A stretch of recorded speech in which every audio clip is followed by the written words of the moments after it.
संगीत आपके जीवन में कब और कैसे आया? मैंने जीवन के बारे में तो नहीं सोचा था, अच्छा लगता था। स्वर और लय, सूखा बांस का टुकड़ा ले लीजिए, खुद बना लीजिए और बजाइए। मैं तो मानता हूँ कि जिस हमारा जीवन जो है ये बांसुरी बन जाए, जीवन जो बांसुरी बन जाए और हर सांस के अंदर संगीत के आनंद से प्रसन्नता।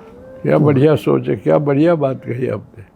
तेरे नाम का मैं जब से गुणगान कर रहा हूँ, जीवन संवर रहा है, मैं भी संवर रहा हूँ, जीवन संवर रहा है, मैं भी संवर रहा हूँ। तेरे नाम का मैं जब से गुणगान कर रहा हूँ।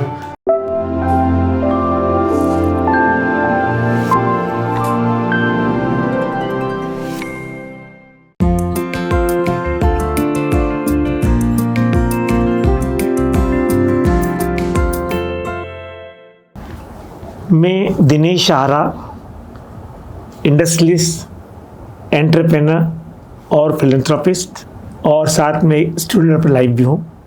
आज हमारा सौभाग्य है कि पंडित हरिप्रसाद चौरसिया जी हमारे बीच उपस्थित हैं। मैं उनको प्रणाम करता हूँ।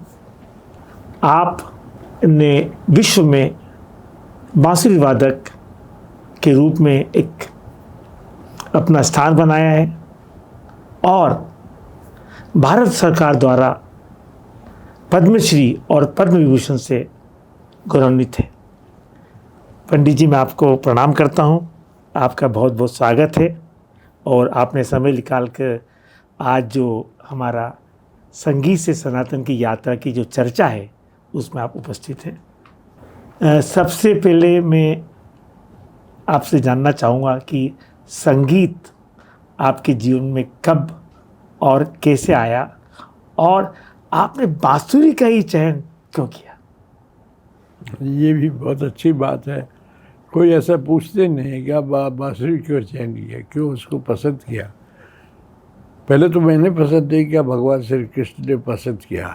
अब लोगों ने देखा ये बजाते तो मैं भी क्यों नहीं बजा सकता। और हम जैसे गरीब लोग बेचारे जिनको पैसे नहीं हैं सितार लेने के लिए या तबला लेने के लिए, हारमोनियम, तो हम लोग तो गरीबों के लिए तो ऐसा वाद्य तो कहीं दुनिया में नहीं दिखाई पड़ेगा। और क्योंकि बांस का बना हुआ है उसका बहुत ख्याल रखना पड़ता है। यहाँ तो बांस के घर बन जाते हैं। आसाम में मैंने देखा 2 माले की क्या वो होटल बना हुआ है बांस का, बेम्बू का। हम उसी बांस को लेके यहाँ होल करके वो बजाते हैं। भगवान श्री कृष्ण ने हिम्मत नहीं किया कभी इतनी बड़ी बांसुरी बजाने की, वो छोटी बजाते थे।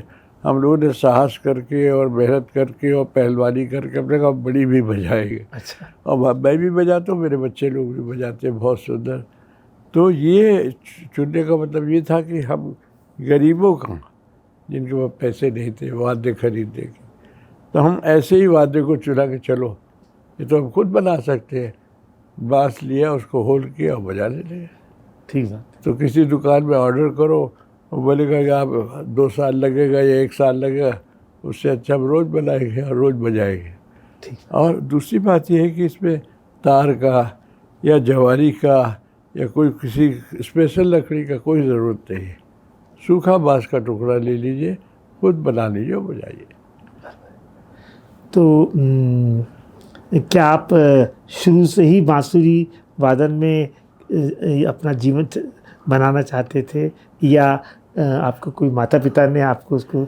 मैंने जीवन के बारे में तो नहीं सोचा था, अच्छा लगता था। स्वर और लय, तो गाना गाते थे लोग, कीर्तन गाते थे, भजन गाते थे, मैं भी बैठ के पीछे देखता था, मैं भी थोड़ा गुनगुना लेता था। अच्छा। तो ये तो क्या कहना चाहिए, ईश्वर की देन। बस ईश्वर की देन रही। उनके साथ गुनगुना लेता था। तो किसी की नज़र पड़ी कि एक छोटा सा बच्चा है, ये कहाँ बीच पे घुस के बैठा हुआ। देखा तो सुर में भी थे। मुझे कहा तुमको सिखाएंगे। एक गुरु मिल गए मुझे, उस्ताद। अच्छा। तुम बेटा तुम आओ सीखोगे। तो उनके कोई बच्चे नहीं थे। उनका नाम था पंडित राजा राम जी। गांव से आए थे इलाहाबाद में। मेरा शहर इलाहाबाद जहाँ मेरा जन्म हुआ, जहाँ भी अब कुंभ मेला चल रहा था। अच्छा। हाँ जी। तो प्रयागराज में आपका जन्म हुआ? जी हाँ। तो ये जो प्रयागराज है और इस बार महाकुंभ में आप गए होंगे? मैं जाने वाला था, लास्ट में बुला रहे थे मुझे, वो स्वामी जी है क्या नाम उनका, वो वहाँ मेरा प्रोग्राम रखा हुआ था, लेकिन ये सब गड़बड़ हुआ ना बहुत। हाँ। पॉलिटिकली गड़बड़ हुआ और थोड़ा सा कुछ लोग चले भी गए। हाँ। तो सब सुन के मैंने कहा चलो कभी भी जाएंगे नहाएंगे। हम तो जब इच्छा जब जाते हैं। हाँ, आपके चूँकि आप वहीं आपका जन्म हुआ, जहीं आपने वहाँ रहे। मैं तो दौड़ के जाके कूदी मार के और बीच में त्रिवेणी में क्या है एकदम जहाँ तीनों नदियाँ मिलती हैं ना, मिलती हैं। वहाँ जाता हूँ मैं तैर के और वहाँ नहा वहा के चला था। और कुश्ती लड़ने के बाद में पहलवानी का बहुत शौक है। अच्छा। हमारे उत्तर प्रदेश में, बिहार में, तो सब बच्चों को एक्सरसाइज करके और अखाड़े में जाके मट्टी में उठा पटा करके और फिर नहा के नदी में जाके नहाते थे। लोग घर में मट्टी हो जाए, गंदा होगा, कौन सफा करेगा, तो वहाँ हम लोग ये काम करते हैं। पंडित जी, क्या मैंने कहीं पढ़ा था कि आपके पिताजी चाहते थे कि आप पहलवान बने? वो चाहते थे कि मैं उनका नाम करूँ। अच्छा। कुश्ती लड़के। अच्छा। लेकिन हुआ नहीं। फिर ईश्वर को मंजूर नहीं था? ईश्वर ने आप लोगों को भी मंजूर नहीं होता। बहुत वॉचमैन घुसने ही नहीं देता था मुझे पहलवान। अच्छा। हाँ जी, क्योंकि आपने कहा कि मैं तीर के वहाँ पे त्रिवेणी में जाके स्नान करता था। लेकिन फिर पिताजी को ये मालूम नहीं पड़ने दिया आखिरी दम तक कि मैं बांसुरी हो जाता हूँ। अच्छा, नहीं मालूम। और उनकी इच्छा थी कि मैं पढ़ लूँ अच्छा और नौकरी कर जाऊँ। अच्छा। भगवान ने बांसुरी की वजह से मुझे, मैं मैट्रिक तक पढ़ा भी। मैट्रिकुलेशन बहुत उस समय, हाँ, बहुत बड़ी बात, नाम बहुत बड़ी बात थी। बहुत बड़ी बात थी उस समय। तो मेरे पिताजी बोलते थे कि जब वो पढ़ के आते थे तो जुलूस निकलता था कि इन्होंने डिग्री ले ली है। वही तो। और घर में लड्डू खा के जाते थे। अच्छा। सब लड्डू बना के खिलाते थे बच्चों को। तो हम लोग साइकिल थी हमारे पास में, तो उसको लेके फिर मैं गुरुजी के पास में जाता था, गाना सीखता था। अच्छा। बांसुरी जी। लेकिन वो गुरुजी ने कहा कि तुम्हारी वॉइस की रेंज बराबर नहीं है। अच्छा। लोअर पोर्शन ठीक है, जब हाई जाती हो तो क्रैक करता है भाई। तो इससे अच्छा ऐसा वाद्य लो जिससे कि गाना भी गाओ और बजाओ भी। चलिए, तो बहुत अच्छा है। अब पैसे तो नहीं थे, तो देखा मेले में बांसुरी बिकती है। अच्छा। तो मेरे पैसा नहीं था, मैं उसको खींच के भाग गया है। अच्छा। एक बांसुरी लेके वो भी चिल्लाया, बताया पकड़ो पकड़ो, मैं निकल गया। अब बस उस देर से बांसुरी मेरे हाथ। चलिए, तो उसका भी पैसा नहीं खर्चा किया। अच्छा। आज तक मैंने वाद्य का पैसा नहीं खर्चा किया। सारी दुनिया से बना के भेजते लोग, मैं बजाऊँ।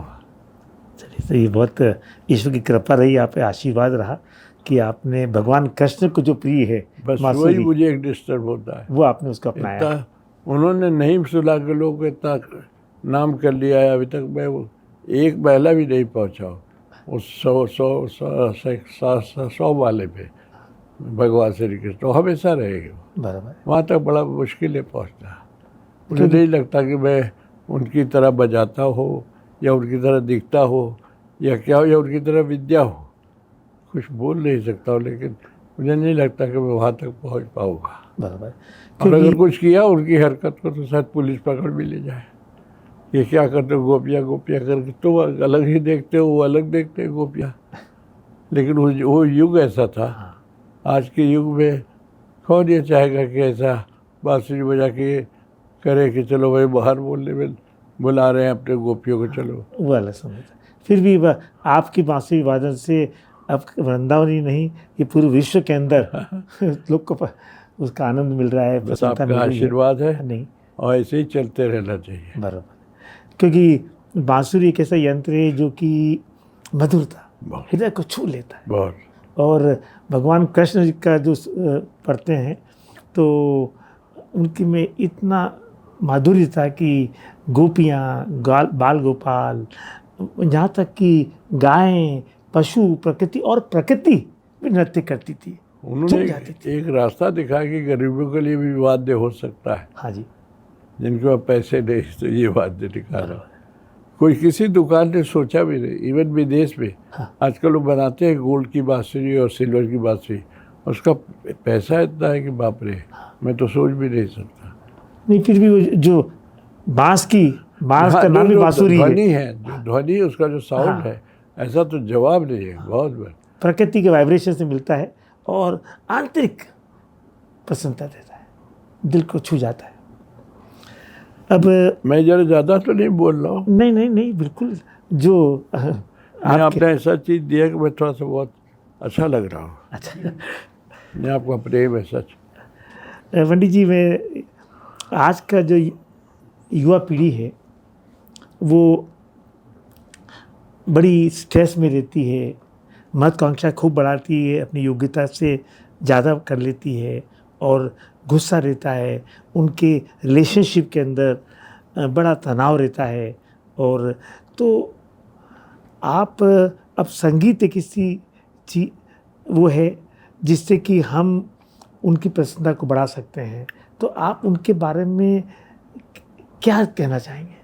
मैं पहले तो ये कहूँगा कि आजकल के बच्चे बहुत ही, भगवान ने बहुत ही उनको सुबुद्धि दिया है, बहुत ही एजुकेशन में बहुत अच्छी पढ़ाई कर रहे हैं। हम लोग की तरह नहीं कि क्या लिखा हुआ है, क्या क्वेश्चन हो, क्या उनका आंसर क्या होगा, और देख के हंसेंगे। अभी आप अगर देखेंगे तो हंसेंगे क्या लिखा है। बराबर है।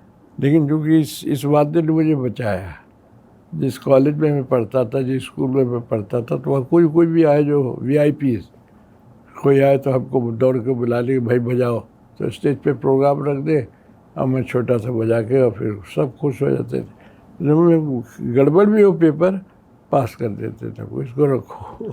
तो ये जो बांसुरी वादन का जो शास्त्रीय संगीत है, इतनी मधुरता रहता है, मन को शांत करता है, तो क्या आज मानसिक संतुलन के लिए और भावनात्मक हार्मनी के लिए? बहुत बढ़िया बात कही आपने सच।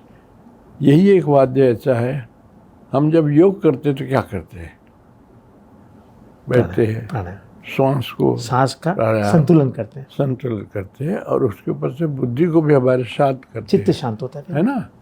तो वो बात जब हम इसको लेके बैठते हैं तो हमको दो चीज़ का आभास होता है जो कहीं नहीं होगा। कितनी भी आप पुस्तकें रख लीजिए या बहुत कोई बड़े ऐसे लोग आ जाए, भगवान ने ऊपर से भेजा ऐसे लोग आ जाए, तब भी वो जो आनंद है, जो स्वर और लय का, स्वर और लय, दो चीज़ को भगवान ने अगर दे दिया तो सोचिए दुनिया की हर चीज़ मिल गई।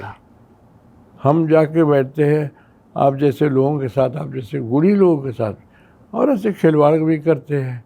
पिक्चर का म्यूजिक देना हुआ तो वहाँ खिलवाड़ भी करते हैं। अब तो मैं ऐसा सोचता हूँ, इससे बड़ा कोई दुनिया में नहीं। स्वर और लय, दो चीज़ अगर मिले तो आपका योग भी हो रहा है, मन में शांति भी है, ज़्यादा साउंड भी ऐसा नहीं है कि सैक्सोफोन जैसा, या आप अपने से खुश हैं। पूरे घर में जो संगीत का वातावरण है वो किसी वाद्य में नहीं मिलेगा।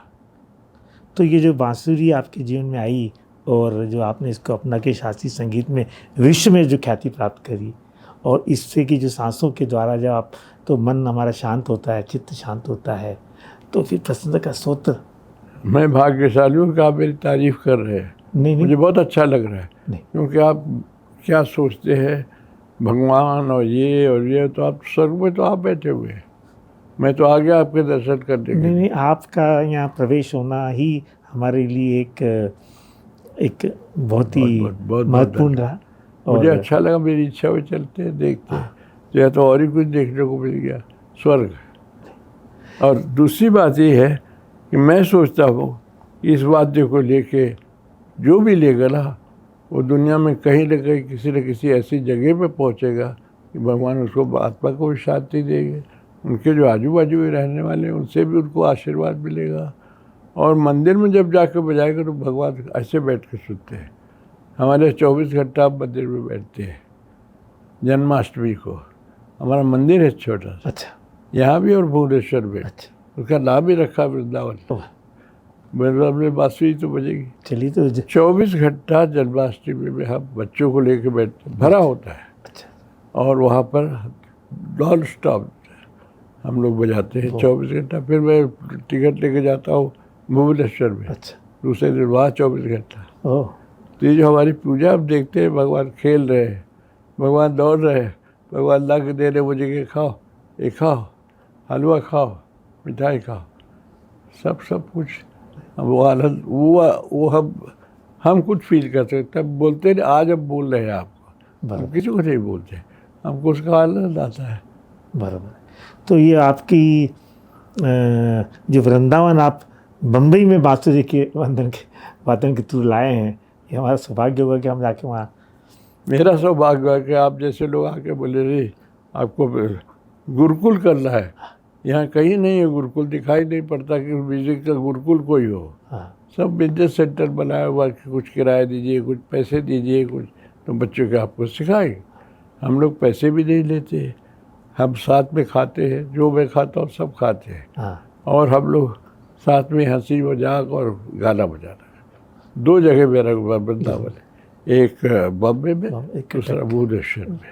नहीं, मैं भी ये गुरु शिष्य परंपरा के अंदर बहुत विश्वास रखता हूँ। और शंकराचार्य जी का जो आश्रम है, परमार्थ में जो आश्रम है, वहाँ पे बच्चों के साथ समय बिताता हूँ। और रहीम के, कबीर के दोहे उनके साथ उच्चारण करके उनको सिखाने की कोशिश करता हूँ। क्योंकि मुझे मानता हूँ कि जो हमारी पुरातन पद्धति जो है गुरु शिष्य परंपरा की, ये एक अनमोल है। सही बात, अनमोल है। सही और बात।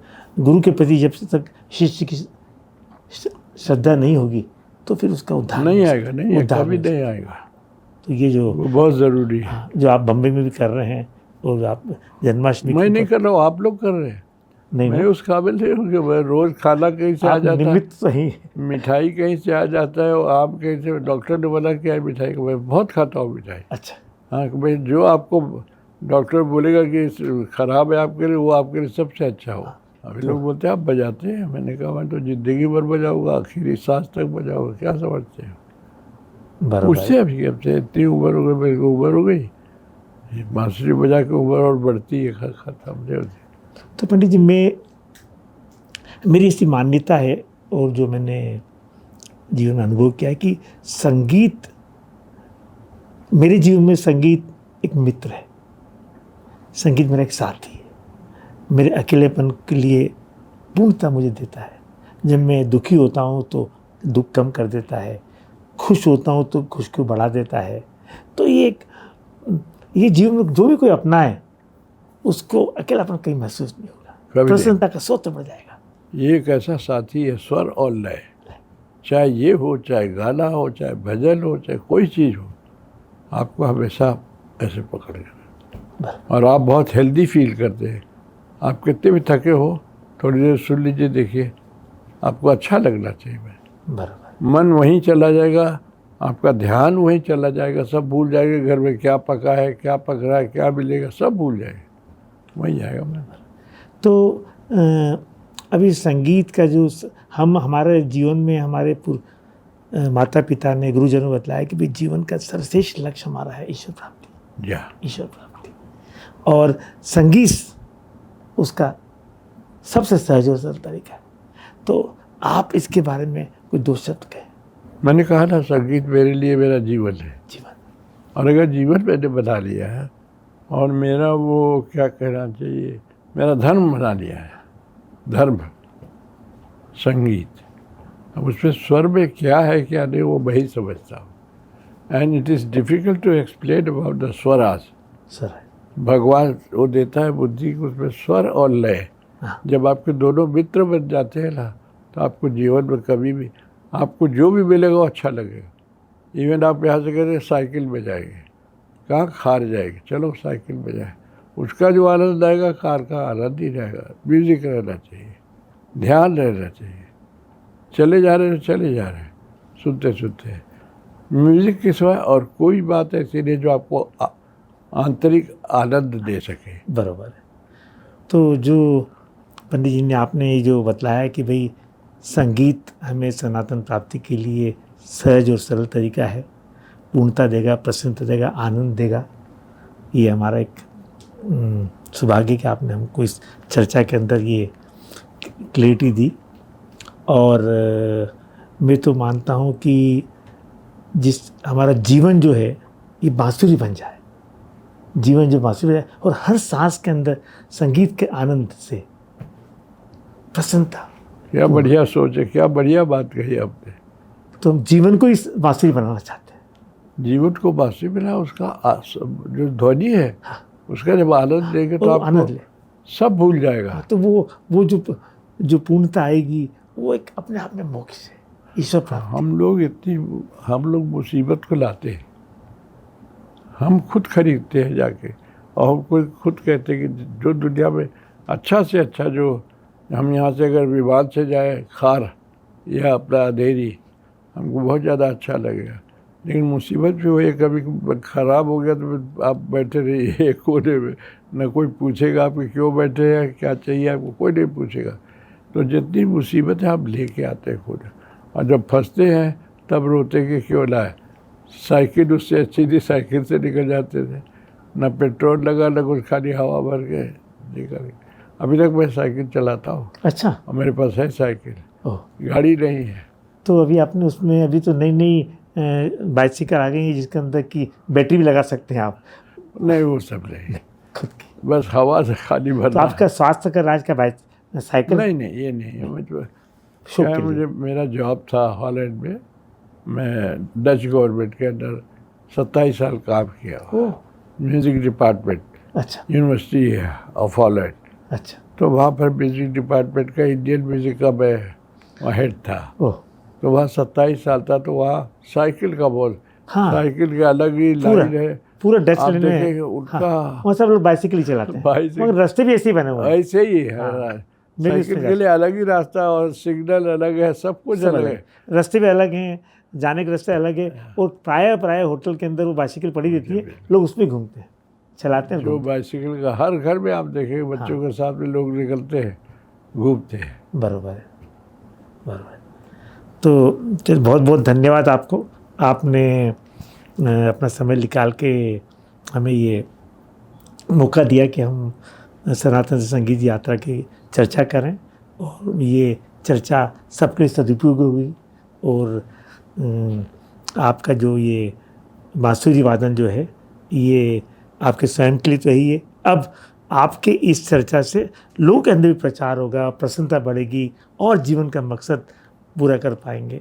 और इसके लिए बहुत बहुत धन्यवाद आपको, प्रणाम के साथ। मैं बहुत खुश हूँ कि आपने मुझे हीरो बना दिया।